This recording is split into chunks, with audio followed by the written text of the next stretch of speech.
পারমাণবিক যুদ্ধের দ্বারপ্রান্ত থেকে ফিরল বিশ্ব। মার্কিন প্রেসিডেন্ট ডোনাল্ড ট্রাম্পের দেয়া ধ্বংসাত্মক আল্টিমেটাম শেষ হওয়ার মাত্র 2 ঘন্টা আগে 2 সপ্তাহের যুদ্ধবিরতিতে সম্মত হয়েছে যুক্তরাষ্ট্র, ইসরায়েল ও ইরান।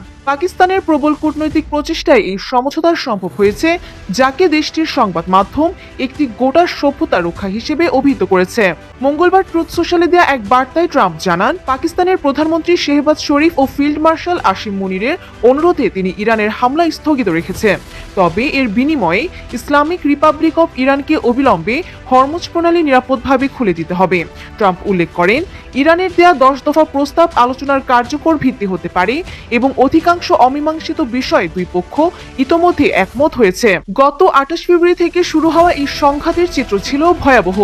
ইরানের প্রধান তেল টার্মিনাল খার্কিভ, আরাক ও মাহ শহরের শিল্প এলাকায় ব্যাপক হামলার পাশাপাশি সৌদি আরবের জুবাইল কমপ্লেক্সেও পাল্টা আঘাত হানে তেহরান। যুদ্ধে এখন পর্যন্ত ইরানের 2000-এর বেশি মানুষ নিহত হয়েছে।